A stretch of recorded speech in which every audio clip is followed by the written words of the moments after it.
Good afternoon.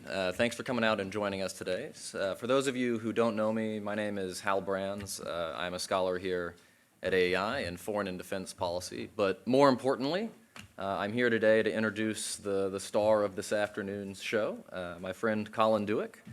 So Colin is a professor of public policy at George Mason University. More importantly, he is one of AEI's own. He was the Jeane Kirkpatrick Scholar here for a couple of years between 2017 and 2019, during which time he wrote the book that he will be talking about today, and he's still affiliated with AEI as a non-resident fellow. He is one of the world's leading authorities on U.S. foreign policy in general and conservative approaches to American foreign policy in particular. I think he is one of the best people out there in terms of translating the Trump foreign policy for the world and sort of helping us all make sense of it. And he's also just a great guy and a good friend of mine. And so it's an honor to be up here with him celebrating the release of this book, The Age of Iron, on Conservative Nationalism, which I should add is available outside for purchase for those who are interested. And so we will have a chance to talk about the book, which is incredibly thought-provoking, even for people who don't necessarily agree with everything is in it. But I think what's really important about it is that it is something that's badly needed today. It's an effort to put the foreign policy of the Trump administration in its proper intellectual and historical context, and it does just a wonderful job of that. And so how it'll run today is I will turn it over to Colin, and he'll give us a brief discussion of the book and its core themes, and then I'll engage him in discussion a little bit, and then we will open it up to discussion for the last 20 minutes or so. And so I'm sure it'll be a very rich session, and with that, I will turn it over to Colin. That's a very generous introduction. So what interested me in writing this book was the really ferocious criticism that the Trump administration has sustained since inauguration, the idea being that it represents a kind of frontal assault on liberal world order, that these trends of populism and nationalism are really reminiscent of the 1930s, and that this is all very deeply disturbing. So what I wanted to argue in the book is that the American tradition of nationalism, conservative nationalism, is really the oldest American foreign policy tradition, and it's not undemocratic at all. It's quite the opposite. I suggest in the book that going back to the founding, there is an American nationalist tradition that is distinctive to the United States. So it is a form of civic nationalism which has classical liberal elements. So that has both domestic and international implications. On the foreign policy side, the founders believed that they could promote a different kind of international system. If you think of the $1 bill, that creepy little eye on the top of the pyramid, that's really how they talked in private as well as public. They thought it would be a new order that would involve small r Republican forms of government. So there was a kind of optimism or idealism to it. At the same time, they could be very practical in the details, extremely practical, and they reserved the right to make short-term ad hoc alliances and partnerships with whoever they liked. So there was a strain of a kind of strong attachment to American national sovereignty, maintaining a free hand. That was in Washington's farewell address, and that was really the mainstream American tradition for over 100 years, well into the 20th century. In fact, for all of the expansion of American power and influence, that conservative American nationalist tradition was kind of the bipartisan tradition. And it was really Woodrow Wilson, I think, who shattered that orthodoxy and came up with something new, which we today call liberal internationalism. And we're so used to it, we think of it as the mainstream consensus, and we're very worried, some of us, by the fact that it's under challenge. Wilson, of course, laid out this alternative in foreign policy as well as in domestic that was progressive. He suggested that we really needed to have global, binding, universal, multilateral commitments, and that was the way to keep the peace. He actually did not like specific military alliances. He wanted to avoid them. But that was his revolution. And it was too much, of course, in the short term. In the long term, it had tremendous impact. But the way Republicans and conservatives responded to it from the very beginning was internal debate and division. So there were different factions among, for example, Senate Republicans, Henry Cabot Lodge on the one hand, Robert La Follette on the other, interventionist versus non-interventionist. They did not agree on exactly what America's role in the world should be. Some Republicans wanted to be quite disengaged from international alliances. Others, like Lodge, actually wanted something like NATO. They wanted an early alliance, early version of NATO, an alliance between the United States, France, and Great Britain going into the 1920s, which would have been an interesting counterfactual, right? So they weren't isolationists, but what they did believe is that Wilson's vision went too far, that it was not realistic to make a universal commitment to protecting every other country in the world because you weren't going to do it. So they questioned the extent of Wilson's vision. So in the 20s and 30s, of course, it's the more non-interventionist conservatives that win the debate, and that becomes the new paradigm. Republicans continue to have these factional debates over time, and in the 40s it shifts so that conservative internationalists finally win the debate under the pressure of World War II and then the onset of Soviet communism. And those conservatives, leading into figures like Dwight Eisenhower, thought that it was important now for the US to be engaged in the world. So the dominant strain shifted, and that old non-interventionist strain went sort of underground because of the power of anti-communism. After the end of the Cold War, there were new possibilities, and it wasn't quite clear who would win that debate, right? George W. Bush, for a while, had the support of most conservative Republicans, but during the Obama years in particular, you had that resurface again, interventionist versus non-interventionist. And what Trump did in 2015, 2016, which was so interesting and so shocking, was that he turned on its head the traditional Republican coalition. The forces that had been dominant since the 40s, really, on the Republican side at the elite level, were no longer so. And he took a more hardline, unilateralist tendency within the party, even more non-interventionist, and he put it on top. He did so rhetorically. He did so by questioning existing wars and existing commitments. He questioned that whole liberal internationalist tradition pretty energetically. He did something new, and that was obviously very controversial, and it still is. In reality, of course, his policy has been more of a mixture, a hybrid. It has elements that are still continuous with previous administrations, but it has elements that are quite distinctive to him, and even some elements that are non-interventionist. So that makes it all very interesting. So it is correct, I think, to see the Trump phenomenon as a kind of resurgence of traditional American nationalism. And of course, for some people, this is actually very worrying. For others, it's exhilarating, right? But I think analytically, it's useful to just start by looking at it. So what are we actually talking about? I mean, what's happening before we go straight to invective, right? Let's try to understand what's happening. That's what it is. It is properly understood as a resurgence of traditional American nationalism on the right, but also across the board. So then that leads us into some interesting questions. I'm sure we'll talk more about that over the next hour. But one thing I would just say to begin with is I was surprised when I looked at, there's a couple chapters in the book on the historical precedent, there's a couple on Trump. I looked at the public opinion, the distribution among conservatives. I was surprised how little public opinion had changed over the last decade. I found that actually the distribution of conservative opinion is much the same today as it was 5 or 10 years ago, which is not necessarily what you'd expect. So Trump hasn't changed the distribution of opinion that much. What he's done is he's spoken to one half of the party, let's say the more blue-collar wing of the party, particularly on issues like trade, immigration, intervention, and he's represented those voters, as he did in the primary, voters who obviously felt frustrated or underrepresented. And there's lots to critique, but that's what he's done. However, that's not to say that the Republican Party has suddenly switched at the level of opinion from being, for example, anti-Russian to being pro-Russian. As a matter of fact, most Republican voters to this day say they have cold views, not warm views, of Vladimir Putin and Russia. That's just one example of conservative opinion not really changing that much. And you can have similar conversation about trade and intervention and other matters. So for the most part, Republican conservative voters to this day, when they're asked, for example, do you support NATO, say yes. And at the same time, they say, we support President Trump, and we support how he's handling NATO. So that's interesting. It sort of goes against some of the conventional ways of thinking about it. The last thing I'll say before discussion, having said that, there is a long-term shift at the base of the party toward white working class voters becoming more and more important over time. Trump is both encouraging that, but he's also an effect of it, and you can track it over time. And that constituency is probably going to continue to have somewhat different foreign policy preferences from a lot of DC think tanks.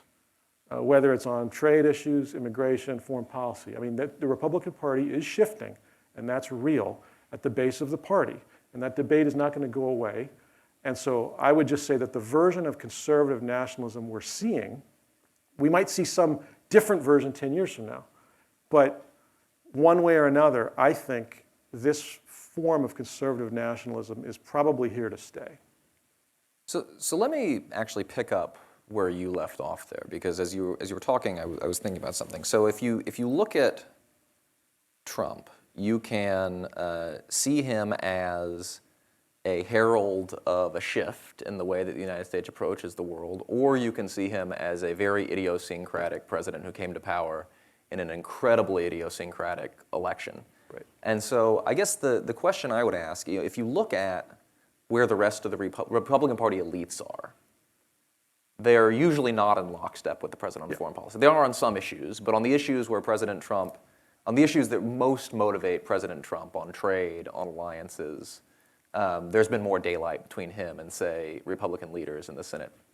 And so do you have a prediction over where this sort of struggle within the GOP is going? Are we going to see Trump 10 years from now as an aberration? And if we get another Republican president, he or she will be more like sort of the traditional internationalist approach within the Republican Party? Or is the party going to follow the president because he has managed to tap into something within the American body politic that the rest of the party had missed? Yeah. So look, I think that in all likelihood, as long as he's president, one of the things we've learned the last couple of years is as long as he's president, the vast majority of Republican voters are going to support him. And that's going to continue to have important political implications in Congress for most Senate and House Republicans. Now, they do make it clear from time to time that they're not comfortable with, let's say, tariffs against U.S. allies, but he's doing it anyway. And trade is probably one of the most contentious issues. On a lot of other issues, he just gets their support. So I think it's pretty much his game in terms of Republican support in many ways for as long as he's president. Now, once Trump is no longer president, that's an interesting debate. If what he has done is, I would say, to kind of blow the lid off. I mean, he has not always provided coherent answers, but he has asked questions that are actually very basic questions, very forcefully posed, that a lot of people around the country ask.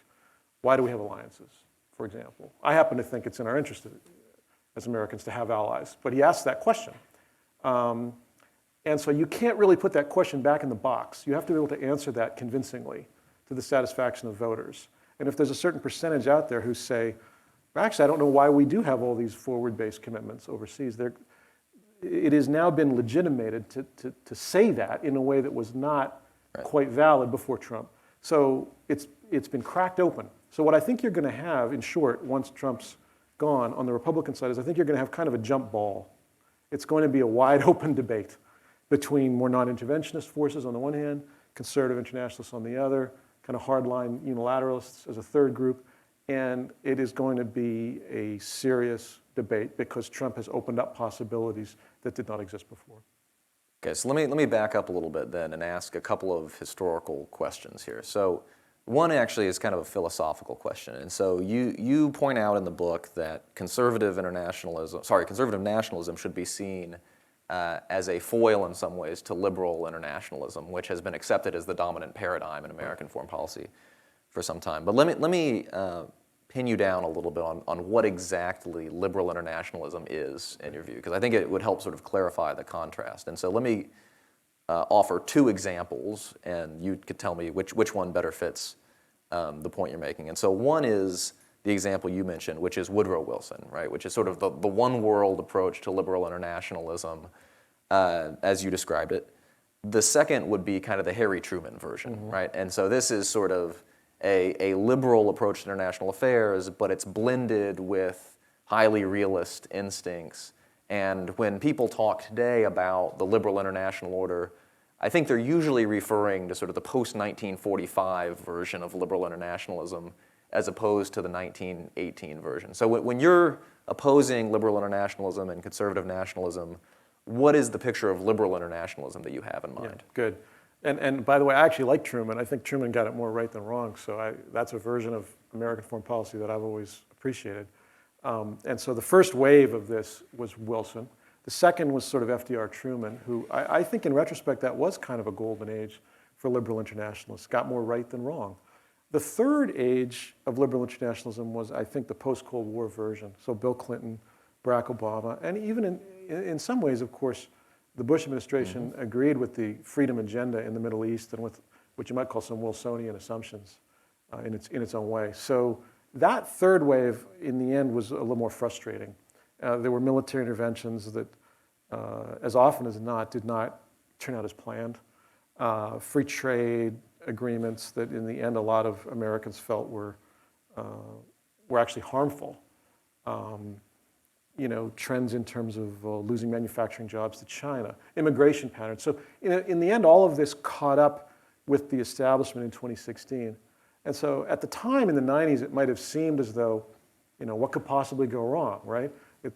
But actually the seeds were planted, I think, early in the 90s with the concepts like the end of history. To think that history's over. History never really did end. We've just had power politics internationally in different forms. And as China's risen, we've had to tackle that. So I think, in a way, 2016 was kind of a reality check that for a lot of Americans, the post-Cold War era did not go so well in terms of US foreign policy, in terms of domestic economic policies, in terms of a lot of different issue areas. So let me pick up on that then. So one of the questions I had in reading the book was, as you mentioned, you make this point that in many ways the resurgence of conservative nationalism now is a response to the failures of American foreign policy during the post-Cold War era, during this period from, say, 1989 up until 2016. But let me put the question to you, how bad was it really? Right? Yeah. And so you can point out, yes, there were negative impacts in terms of globalization's effect on American manufacturing. There were wars that did not go well. There were lots of disappointments, and so on and so forth. But you could also make the case that the post-Cold War era is pretty good in comparison to reasonable alternatives, right? Yeah. And so the one reasonable alternative, I think, that's most pertinent is the alternative that John Mearsheimer brought up in his 1990 article, Why We Will All Soon Miss the Cold War. And this sort of raises the idea that the United States is going to withdraw from international politics after the Cold War, as it did after World War I, and Europe and Asia are going to return to the hellish instability that had prevailed there prior to World War II, basically. And if you think of that being the alternative, and you look at the persistence of American engagement and the role that it played, say, in stifling geopolitical revisionism, at least for a time in these theaters, and promoting the spread of democracy, or if you simply compare the 25 years after the Cold War to any other 25-year period in American foreign policy, is the record really that bad? Yeah. So what Trump was able to do, I think, is to zero in on the problems or the complaints. It's not to say that the actual record was entirely bad. I mean, Clinton, Bush, Obama each had some real successes on foreign policy. And we can go down the list. And I don't doubt their sincerity in their foreign policy agendas either. So at the time, particularly to people sympathetic to those administrations, the feeling may have been, fundamentally we're trying to get it right. And so the mistakes are kind of secondary to the primary story here is that we're doing something worthwhile. So that's not really the point. The point is, I think that Trump was able to almost pull threads and to pull on all the potential sources of grievance or complaint. And people often criticize him for saying, he's encouraging this, but he couldn't have done it if they weren't there in the first place. I mean, there had to be some dissatisfaction with existing patterns of globalization for him to be able to win as many votes as he did on that issue in a Republican primary. That was shocking. That was a wake-up call. We used to think that the winning approach in a Republican primary was to be for free trade. Similarly, on foreign policy, we used to think it was just be sort of tough-minded and hawkish, right, against liberal Democrats. And Trump actually did something very interesting. He sort of came at it from the other side and said, if anything, we're too interventionist overseas militarily. So that was real. I mean, he tapped into something that was real. And I can tell you from having worked on different campaigns in that primary, there was reality to it. So, it's not to denigrate previous administrations, but it's to say that there were valid complaints. I mean, people had their reasons. People had their reasons, and that's where we're at now. What is interesting about Trump, though, is that because so much of the original campaign was a set of complaints, that's not the same thing as having a plan or a policy or a strategy. It wasn't really clear what his policy would be exactly. That's now what we are seeing. So that's a whole other topic. So how well would you say the Trump administration has translated conservative nationalist instincts into a conservative nationalist foreign policy or conservative nationalist grand strategy? Right. So there's been challenges from the start. One is that there was never, I mean, just in terms of personnel, there wasn't really a cadre. There wasn't a set of personnel kind of ready to go, as would normally be the case with a winning presidential candidate. So that's been a challenge, I think, probably from his point of view and his supporters' point of view, is, who can actually implement this other than the president himself? And there have been some good people in there, but there has been an unusual degree of challenge when it comes to personnel. What he's done, I think, in practice is to pursue an approach. He's not particularly ideological at all. I think that's clear. So what he's done is to say, I'm going to apply pressure to different countries, and whether they're allies or whether they're adversaries. That's one of the things that's interesting about him. I would say it's a set of pressure campaigns. I'm going to try to find leverage wherever I can.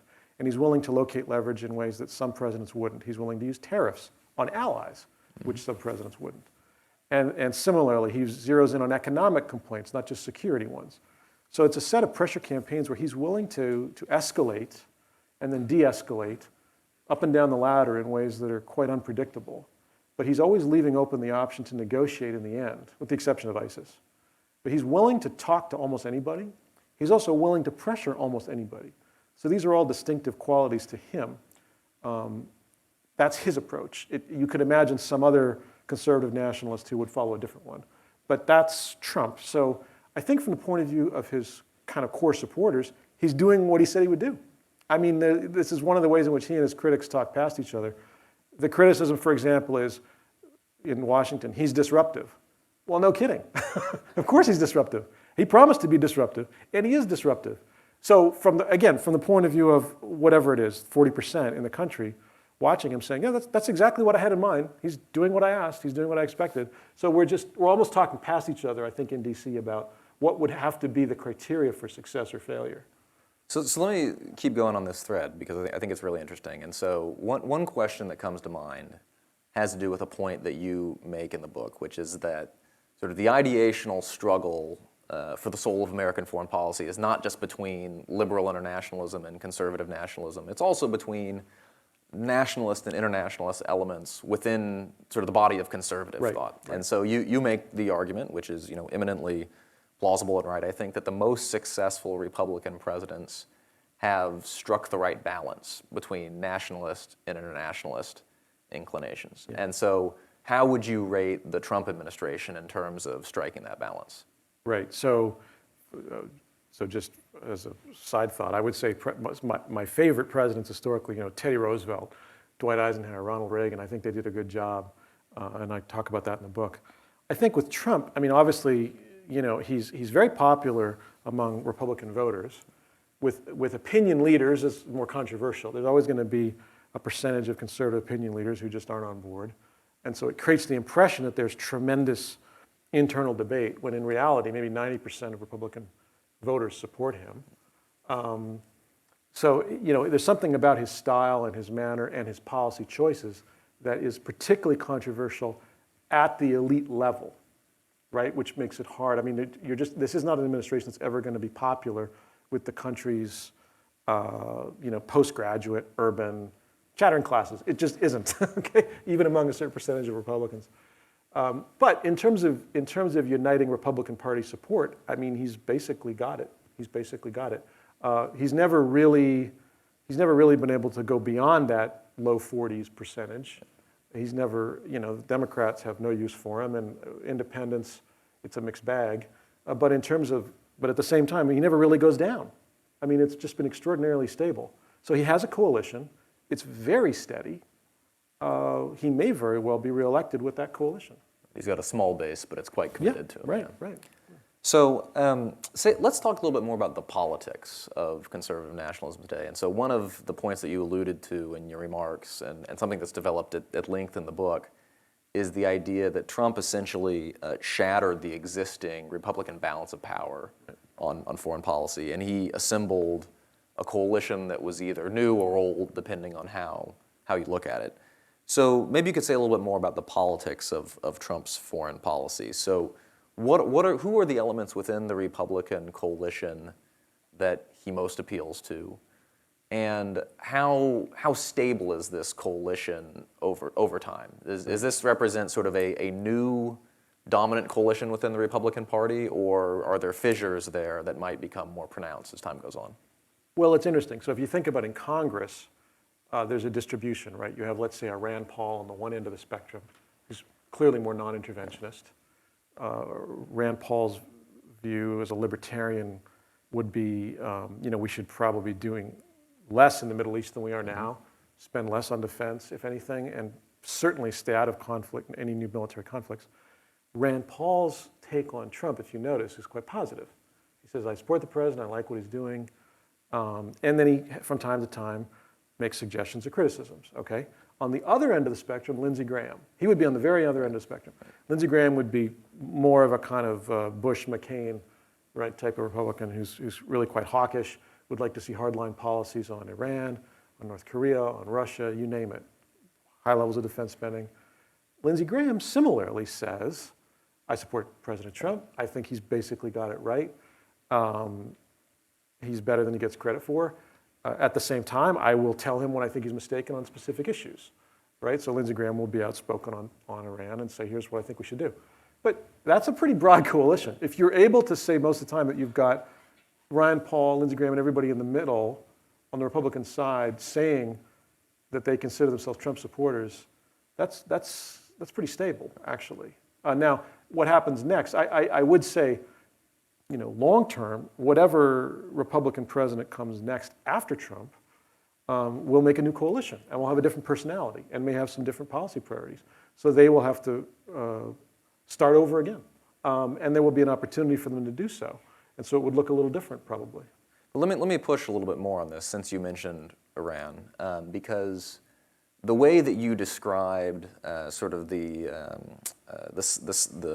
sympathy that both Lindsey Graham and Rand Paul have for the president reminds me of sort of the Walter Russell Mead definition of sort of the Jacksonian and the Jeffersonian schools, right? Jacksonians are kind of the classic realist hawks. Jeffersonians are sort of the tend to your own garden types. And clearly, both of those groups within the Republican Party support the president. But what I'm curious about is, does Trump have a unique ability to unite them?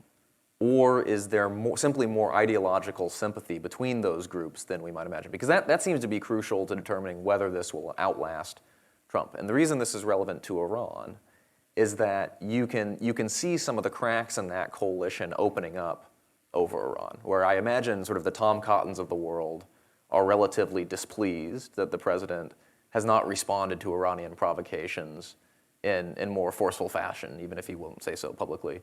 Whereas Rand Paul, I'm sure, is actually quite pleased with the president's restraint in the face of Iranian provocations. And so it is a broad coalition, but how stable is it really? Yeah. Right. So it's stable as long as Trump is president. And there are some natural differences in it. And once he's gone, those cracks could certainly come open again, either if Republicans are in opposition or if there's some new leader who pulls together a different kind of coalition. Trump is probably the most Jacksonian president since Andrew Jackson. He may be more Jacksonian than Andrew Jackson himself. So that made him very unusual, right? And obviously his support comes primarily not on foreign policy, but on even more basic questions of party identity, voters who just identify with him and his style personally. I mean, that is one wing of the Republican Party that just likes him. And so that's going to go beyond specific policy choices, and it's going to tend to encourage a deference on a range of policy choices. And that's part of what gives it its stability. But I actually don't think that's so unique to him. I mean, he's an unusual personality to have in the presidency, but if you think back to the Obama years, if Obama decided to either intervene in Syria or not to intervene in Syria, you would get a rally effect from Democrats either way. Democrats tended to think, Obama was their guy. This is our guy. His heart's in the right place. He has our best interests at heart, and we trust that whatever decision he makes will be the right one. That is actually how a lot of Americans outside of DC approach foreign policy issues on either side of the aisle. So that's not so unusual. So one of the really interesting things about the Trump era is this massive cleavage that's opened up around the idea of nationalism. And nationalism is, of course, at the heart of this book. And you make the point that nationalism in a lot of forms is very healthy. I mean, you can't have a functioning foreign policy, you can't have a functioning nation without nationalism. And so why do you think it is that mentions of the word nationalism provoke such a strong and often negative response these days?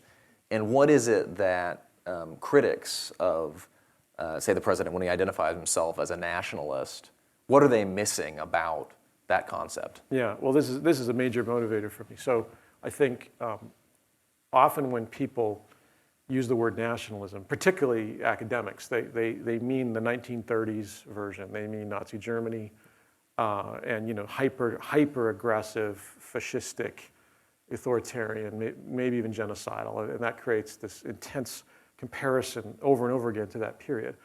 But and of course there are versions of nationalism that are really that awful, and that's real. But again, in the American case, I mean, America is not any other country. So the particular version of nationalism we have in the United States doesn't look exactly like some of these other countries. So the version in the U.S., I think historically has been a civic nationalism that is democratic, small d democratic. And it actually has often been quite healthy. It's a little bit like if you have a two-story house where the internationalists are on the second floor reminding you that you need to be out there, and the nationalists are on the first floor saying, you have to tend to the first floor of this house. You cannot forget the physical reality of the first floor. And I think in a way that's sort of what voters have been saying lately, is don't forget us. Don't forget immediate, local, and national needs. We can talk about Syria, we can talk about Japan, but these are immediate needs. So that's a form of nationalism. It's often said that America is an idea, but it's also an actual place. It's a physical country with borders and with autonomy and with citizens whose interests are fundamental. So your foreign policy has to be based on that recognition.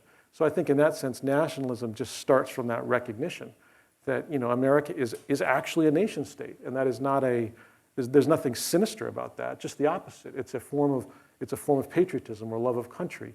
The interests of US citizens are not necessarily identical with universal abstractions. You have to look after your own citizens.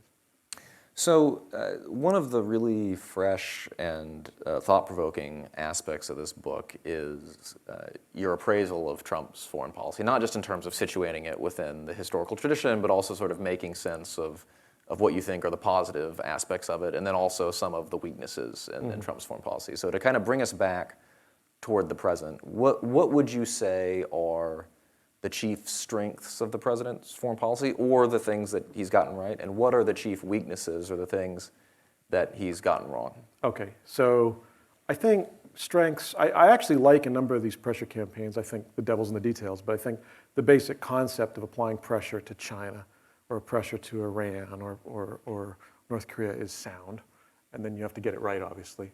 I actually like that he is willing to ask unconventional questions. I mean, it's not that he always has the answers, but he's willing to do that. He's willing to apply leverage to what apparently he thinks are US national interests. And after all, the role of the United States president is not the same as the Pope.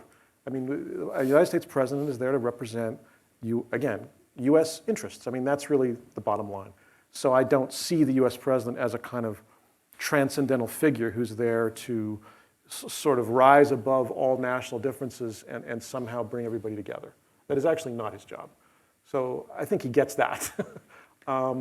Weaknesses, there are some, for sure. And so the management style is a mixed bag. I mean, you cannot run US foreign policy by yourself. You can't run it in a way, it has to be coordinated. You have to appreciate that you have a national security foreign policy bureaucracy with different instruments and tools and personnel that need to be coordinated toward a given end, whatever your agenda is, even if it's a nationalist agenda.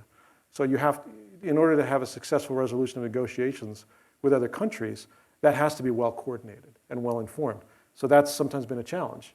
So it's a mixed bag. I think his strengths and his weaknesses are both pronounced, which makes it sometimes hard for people to get their head around it, because he has He has real strengths and he has real weaknesses when it comes to foreign policy. And one of the most polarizing aspects of his foreign policy, I would say, and you can tell me whether you agree with this, is the approach to allies in particular. Right? And so one of the critiques you'll often hear is that, yes, the president has it right in the sense that U.S. alliances do need to be rebalanced in terms of sort of the distribution of burdens and benefits, but the president goes about it in a counterproductive manner. And so to drill down on that particular issue, which really does seem to incite a lot of criticism, how is he striking the balance appropriately in your view on U.S. alliances? So look, I think there's a long-term concern, which I have, and actually it goes back to the Obama years, which is if we are constantly giving allies the impression that we might walk away, eventually you will pay a price for that. And Trump is more direct about it in a way. I mean, he can be quite blunt in a way that Obama was not. But after all, it was Obama that said, "I hate free riders." Yep. I think Trump would definitely second that. So if you have presidents who see allies as free riders, at a certain point, allies start to look around for other options.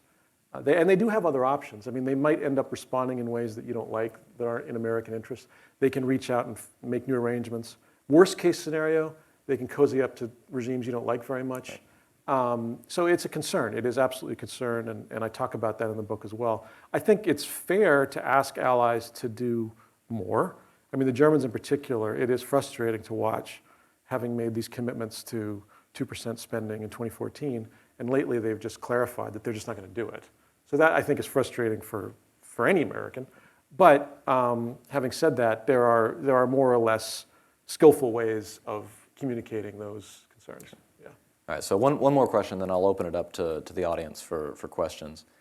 And this question comes in two parts, of course, so I'm going to try to sneak another one in there. First, what should we expect from a second Trump term? And so one of the sort of the through lines in this administration has been the struggle in some cases between the president and his own advisors over the nature of U.S. foreign policy. And so should we expect the president to move more in a conservative nationalist direction, less in a conservative, so on and so forth? And then the second part of that question is, what are the aspects of Trump's foreign policy that might endure even if he's defeated in 2020? Right. So even under a Democratic administration. Right. So the second term is tough. I am actually not even convinced that the president himself knows exactly what a second term foreign policy would look like. I think we have a pretty good sense of what the next year will look like. He's going to want to run on for re-election saying, I'm winding down the war in Afghanistan, right? I've renegotiated trade agreements with a number of allies. I've got some kind of trade ceasefire with China. So you would think that there'd be some agreement with China.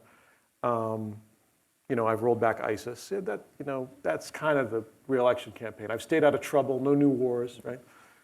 Second term, I think it's wide open. I mean, I'm not sure anybody knows. And I think, truthfully, I'm not sure the White House knows. So it could go in a lot of different directions. There could be events that occur. So far, we haven't had full-blown military crises. We haven't had a 9/11. We haven't had a Korean War. We haven't had the kind of crisis that could reshape the administration's foreign policy. Historically, it's often true that a president ends up going in a very different direction because of external events and pressures. So that's a possibility. Now, what will outlast him? I actually think possibly several things, to tell you the truth. So Elizabeth Warren, let's say at the moment, maybe is even the front runner for the Democrats. And as different as she is on Trump on a lot of foreign policy issues and domestic, and as different stylistically, there are certain things that could outlast Trump. One is a more hard line on China economically, a growing sense that China is really this number one long-term challenge. That seems to be an area where he's set the agenda and changed the conversation. So Democrats don't agree with the specifics, but the fundamentals actually may last. Another is that there needs to be increased burden sharing. And the tone could be quite different, but I mean, I imagine that President Warren is not going to increase defense spending. Probably the opposite. So if she's going to cut defense, if she wants to promote liberal world order, but at the same time cut defense spending, how do you square that circle? You're going to have to insist that U.S. allies spend more. Well, that's what Trump's trying to do. The third would be globalization and free trade. I mean, she doesn't strike me as a big fan. So that's another possibility, is you have you have certain trends, more protectionism, more skepticism of free trade at the highest level. Those are just a few examples. Okay, why don't we go ahead and open it up to questions from the audience? And please, if you do have a question, let us know who you are and where you're from and asking it. Yes, sir.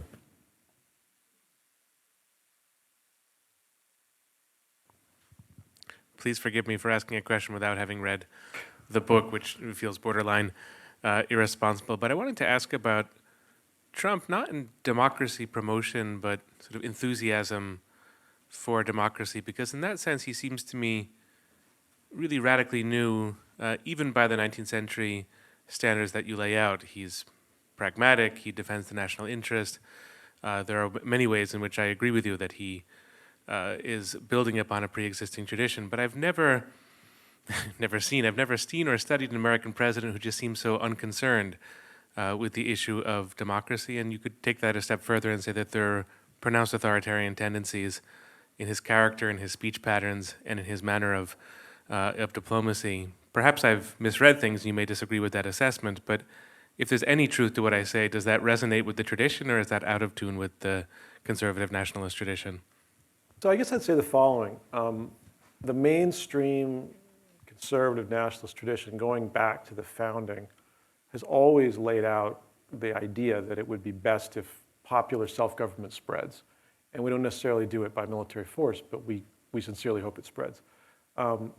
There are, however, certain presidents, like let's say Richard Nixon, who approached foreign policy in a very realpolitik way. With Nixon, you knew that you were getting somebody where democracy, promotion, and human rights was not the top priority.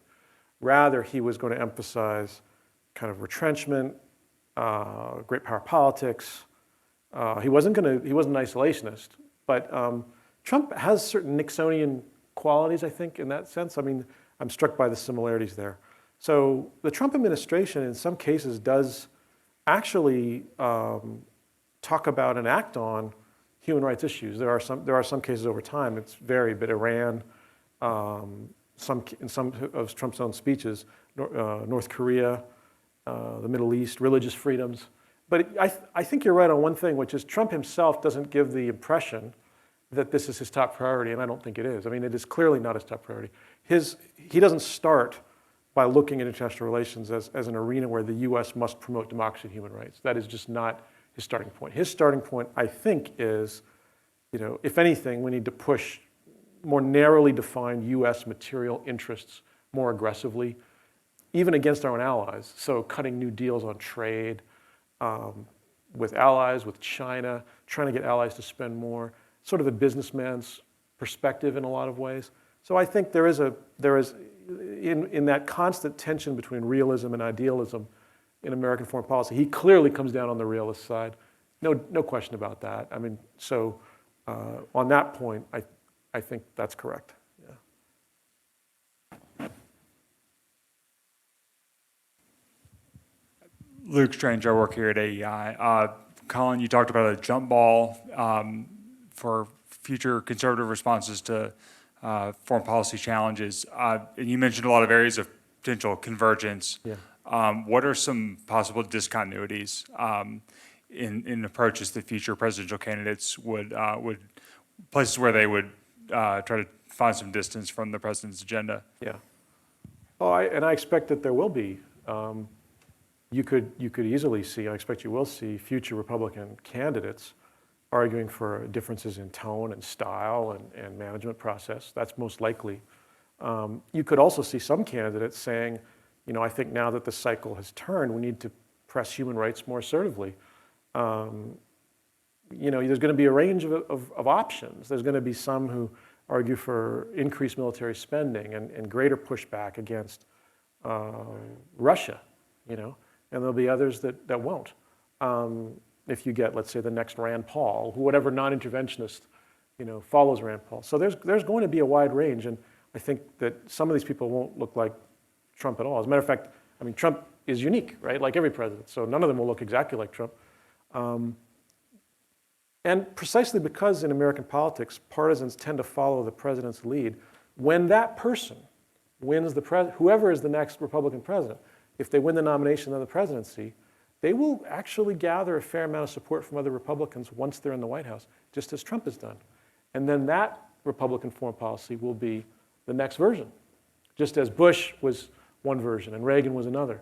So there's nothing to say that 10, 15 years from now, however long it is, it looks exactly like this. I think it could go in a lot of different directions. One thing I will note is that I think the debate on trade versus protection is now very deep, and there's a lot of powerful interests and feelings and preferences on both sides of that issue. And I think that debate has opened up in a way where it's not going to go away. And you're going to find powerful constituencies in the Republican Party that are for free trade, and you're going to find powerful constituencies in the Republican Party that are for tariffs and protection. And that debate is now, I think we've turned a corner on that actually. We're going to have a continued internal party debate over trade policy, regardless of who future nominees and presidents are for some time to come.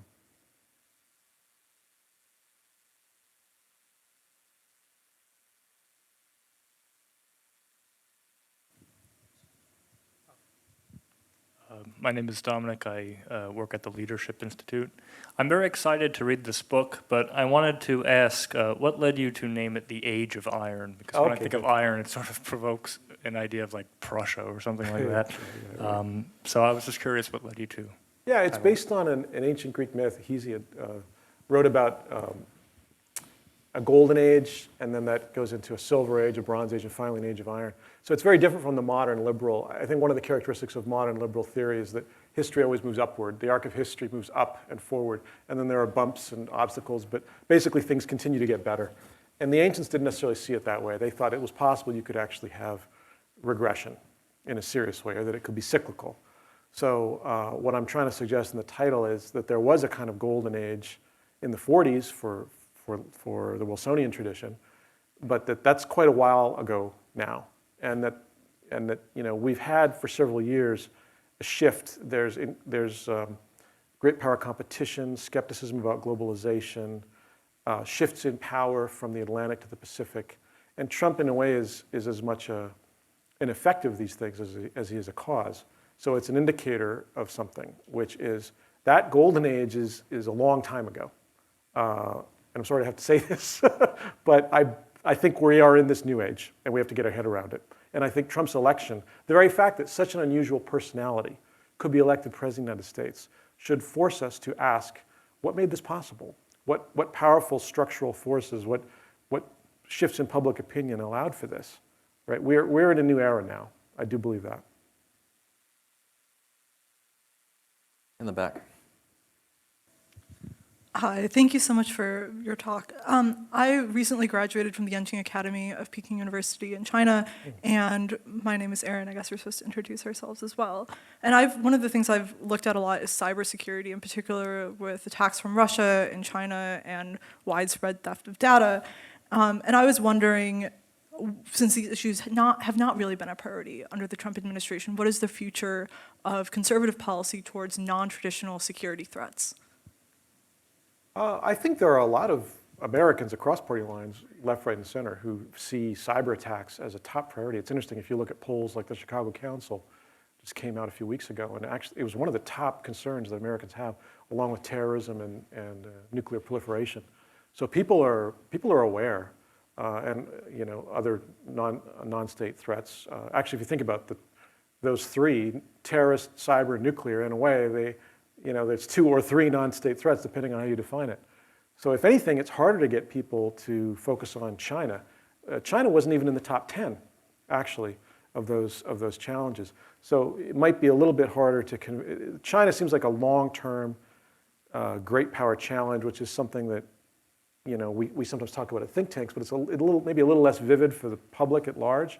So that may be an effort that takes time. But I think actually on cyber, there's a fair amount of agreement in Congress among Democrats and Republicans and conservatives and liberals that this is a serious challenge. And to the administration's credit, on this long list of predatory behaviors that China's been pursuing, whether it's intellectual property theft, cyber theft, state subsidies, just mass scale espionage, really. I mean, I can't think of a previous administration that did more to try to tackle it. I mean, he's doing something, There's lots of specifics to critique. It could be better coordinated. It could be better coordinated with U.S. allies. But I do give them some credit for tackling that issue of Chinese abuses, and we'll have to see where it ends up. Yes. Hi, my name is Julie Thompson Gomez. I'm a PhD student at the George Washington University. I wanted to ask, I'm thinking about, you've mentioned that so many different Republicans from all different stripes of foreign policy have really been able to rally behind Trump because they like different pieces of what he's saying and different pieces of his foreign policy. And at the same time, you've named your book, that you've called this Conservative Nationalism. And so, but I'm wondering, to what degree is conservative nationalism or, Trump's foreign policy really representative of a particular ideology, and how coherent is it? So another way to ask this might be, if AEI decided tomorrow, we're going to be a conservative nationalist think tank, what kind of things would they be promoting? Right. Okay, great. This book. Right. Which I haven't read yet, I apologize. That's fine. And the term means different things to different people, too, just as Trump does. So as you say, that's one of the interesting things about Trump. When Trump goes up the ladder of escalation, hawks can say, okay, I like that he's putting on the pressure. When he goes back down, non-interventionists can say, I like that he's keeping the peace. So he's very interesting that way. And on the other hand, that can worry either side, right? You can imagine different factions being worried by the reverse. So I think the phrase means different things to different people. For some people, this recent trend of nationalism is really more about immigration than anything else. Right? It's not about foreign policy at all. For others, it's domestic economic policies, the idea that you have to focus on moving away from a libertarian model when it comes to domestic economics. I mean, I know there are a lot of people that use it that way. My book is mainly about foreign policy.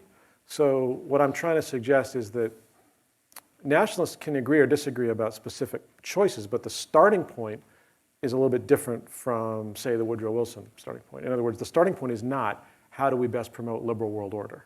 The starting point is how do we promote U.S. national interests? How do we promote the interests of the U.S. citizenry in this particular country? So that could still lead you to disagreements about specifics, which is fine.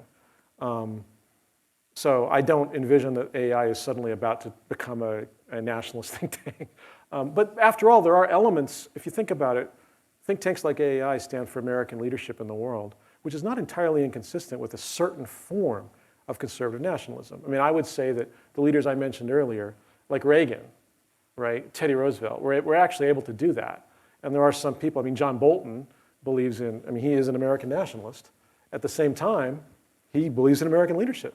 He's quite assertive about that. So there's different versions of it. And so there are probably as many specific versions as there are individuals. And that's part of the debate as well. I think in Trump's case, I don't think of Trump as particularly ideological at all. I think he had some instincts, but he was quite consistent about it for more than 30 years. He wrote an op-ed in the 80s saying that he thought that U.S. allies were free riders and they needed to be brought into line. I mean, he's been actually saying the same thing for a long time. It was in response to the last Taker War in the Gulf, Right, actually. right, exactly. Yeah. So, I mean, he's on that core set of beliefs, he's actually been pretty consistent. Yeah. Yes. Hi there, Jeff, Government of Canada. Quick question for you to fast forward to 2024. What would you suggest, or you're advising a future presidential candidate, what kind of style and themes would you suggest for foreign policy? So you're asking me if I'm advising a Republican 2024. Yeah. Style or policy choices? Style and themes for foreign policy.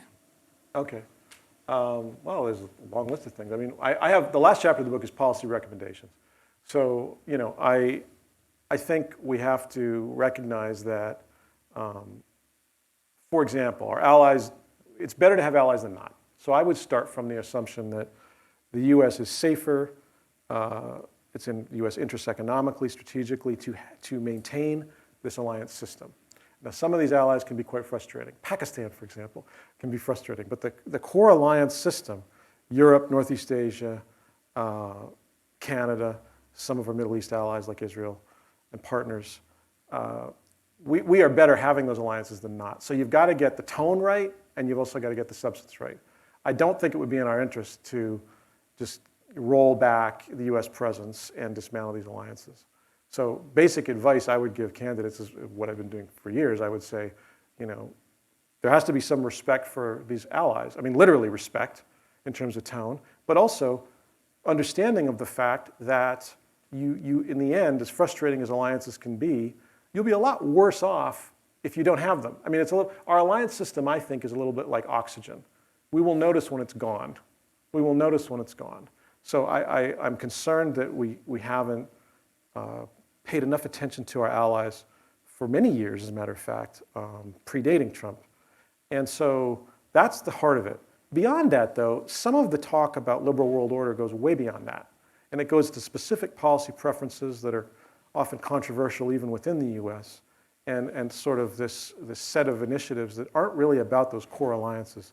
So I think those two things have to be distinguished. Your alliance system at the heart of it, and then, liberal world order, what liberals mean by that is often something quite different and much more expansive.